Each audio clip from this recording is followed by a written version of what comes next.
Kehadiran bulan Ramadan selalunya akan mendatangkan kegembiraan kepada ramai orang.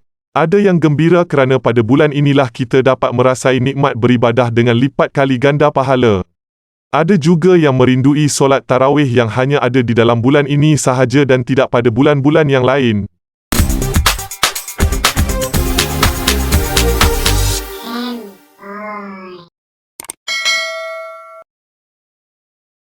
Selain itu juga, kegembiraan ini bukan hanya sekadar di situ. Kegembiraan dalam bulan ini juga boleh disebab faktor lain, antaranya faktor suasana dan kehadiran banyak bazar yang dibuka pada bulan Ramadan. Apa yang menarik, bazar ini akan menyediakan banyak jenis hidangan dari kuih muih, makanan berat, pelbagai hidangan mi, hidangan nasi, lauk pauk dan banyak lagi. Secara tidak langsung sebenarnya bulan ini juga telah membuka ruang kepada peniaga untuk menambah pendapatan untuk menyambut hari raya.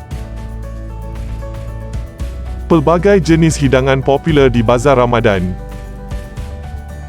Bazar Ramadan merupakan destinasi popular pencinta makanan, sama ada mereka yang mencari sesuatu yang mudah dimakan atau sesuatu yang lain daripada yang lain.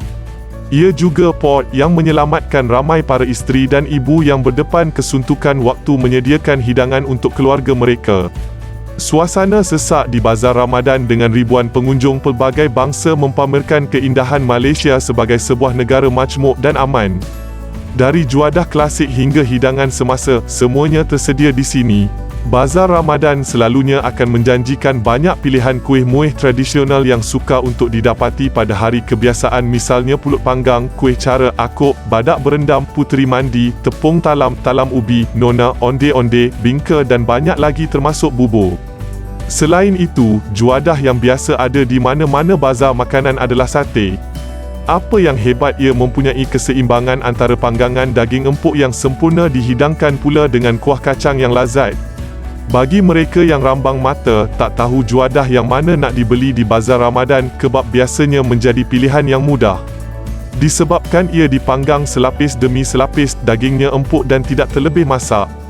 Ia biasanya diapit dalam roti pita yang suam dan lembut di samping sayuran dan sos cili serta mayonis. Bahan dressing yang lain boleh menaikkan selera pelanggan anda. Banyak lagi hidangan, antaranya hidangan yang viral baru-baru ini, Roti John. Roti John walaupun mudah dibuat sendiri di rumah, namun ramai yang suka beli dari pasar Ramadan kerana boleh didapati dalam roti bersaiz panjang. Bukan itu saja, ia juga disediakan dalam beberapa ramuan berbeza dan yang paling menjadi kegemaran penulis adalah Roti John Special yang ditekap dengan cheese dan bila menggigitnya memang nikmat. Inti kari daging bersalut telur, sos cili, mayonis dan coleslaw terasa sampai bawa ke mimpi.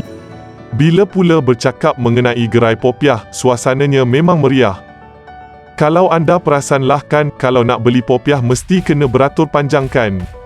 Ini saja sudah cukup membuktikan bahawa popiah memang salah satu hidangan terpopular sepanjang Ramadan. Bila masuk part minuman pula, selalunya air tebu yang menjadi pilihan. Dikatakan air tebu boleh mengembalikan tenaga setelah keletihan berpuasa seharian. Dapat minum tebu memang nikmat. Selain kuih muih, air dan nasi, pengaruh Timur Tengah juga telah membanjiri Malaysia dengan bermacam-macam juadah yang sedap. Antaranya ialah murtabak, iaitu sejenis makanan atau lempeng yang biasanya disediakan dengan daging atau ayam cincang, dimasak dengan telur, bawang putih dan bawang. Lempeng ini dilipat dan digoreng di atas kuali rata sehingga perang keemasan. Harumannya yang sungguh tak terkata pasti menggamit pelanggan-pelanggan yang lapar ke gerai anda. Tetapi betulkah murtabak berasal dari Timur Tengah? Mari sama-sama kita rungkai bersama asal-usul murtabak ini. Murtabak atau martabak.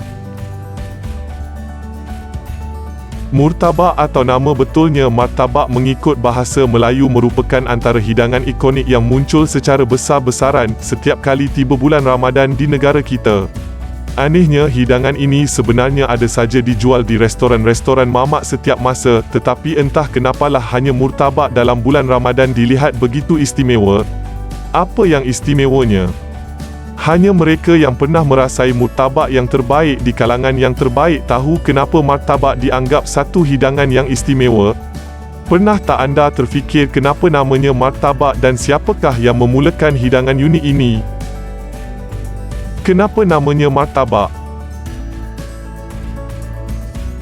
Pendapat popular menamakan hidangan istimewa ini sebagai murtabak dengan huruf U membentuk suku kata mur. Walaupun ramai mengejanya sebegitu, sebenarnya ejaan ini salah. Secara rasmi dalam bahasa Melayu, ejaannya adalah martabak. Asal usulnya yang diambil daripada bahasa Arab pula mempunyai sebutan yang berbeza datang daripada kaedah hidangan yang popular di kalangan masyarakat Arab iaitu mutabak yang mempunyai makna hidangan yang dimasak dalam talam rata. Dipercayai direka oleh masyarakat Yaman, mutabak terawal merupakan sejenis hidangan pelbagai variasi. Banyak yang muncul tetapi tidak kekal lama dan mana yang kekal berubah-ubah mengikut selera masyarakat. Salah satu hidangan mutabak yang lain berbanding kita adalah mutabak samak iaitu sejenis hidangan berasaskan ikan dalam bahasa Arab iaitu samaka yang masih diamalkan sehingga sekarang. Berbeza dengan identiti martabak yang biasa kita kenali, hidangan ini bukanlah hidangan berasaskan roti sebagai bahan utama. Sebaliknya, proses membuatnya yang memerlukan ikan, nasi dan roti diatur di atas periuk membentuk lapisan. Populariti mutabak samak di kalangan masyarakat Arab memang kuat sehinggakan hidangan ini dianggap antara tradisi kebangsaan masyarakat Iraq dan Kuwait. India Muslim membawa resipi diolah selera mereka. Versi martabak yang ada di Malaysia pula dipercayai berasal dari selatan India selepas pedagang India Muslim hadir ke sekitar rantau ini memperkenalkan hidangan yang mereka gelarkan sebagai mutabak. Mutabar merupakan istilah yang terhasil daripada gabungan dua perkataan iaitu muta atau telur dan ba atau roti. Membentuk hidangan gabungan roti dan telur. Pengkaji sejarah percaya masyarakat India Muslim di Tanah Besar India mengambil inspirasi daripada hidangan mutabak yang cukup popular di Tanah Arab. Kemudiannya mengolah menu itu agar kena dengan selera masyarakat tempatan. Ada yang mengandaikan kekeliruan berkenaan istilah mengakibatkan telur mula digunakan sebagai bahan utama dalam sajian ini. Tetapi ini hanyalah andaian saja. Pengaruh masyarakat India Muslim memperkenalkan hidangan mutabak ini menyebabkan roti ini dimakan dengan cicahan kari yang kuat rasa rempahnya kerana kita tahu masakan kari mirip dengan orang di sana. Ada juga pendapat menyebut orang India sebenarnya adalah pencipta martabak sebenar dan mereka yang memperkenalkan hidangan ini kepada orang Arab sebelum orang Arab mengubahnya menjadi lebih mirip dengan selera masyarakat tempatan. Walaupun ada pertikaian berkenaan topik ini, apa yang boleh kita persetujui, kehadiran martabak ke Asia Tenggara khususnya di negara kita, Indonesia, Singapura dan Brunei adalah disebabkan kehadiran pedagang India Muslim ke sini. Bukan semua martabak sama. Disebabkan wujud bermacam jenis variasi martabak yang ada, agak sukar untuk kita mengklasifikasikan jenis martabak. Kita di Malaysia dan Singapura mengenali martabak yang serupa iaitu roti berinti gabungan telur, daging dan rempah yang digoreng sehingga keemasan. Di Indonesia pula wujud bermacam jenis menu makanan yang dinamakan sebagai martabak dan jauh berbeza rupanya berbanding di negara kita. Selain hidangan yang serupa dengan apa yang kita ada, mereka juga mempunyai hidangan martabak yang diolah oleh kaum Cina di sana. Di Brunei pula, mereka menggelarkan apa yang kita kenali sebagai roti canai atau roti kosong dengan nama martabak kosong. Ada banyak cara martabak dimakan.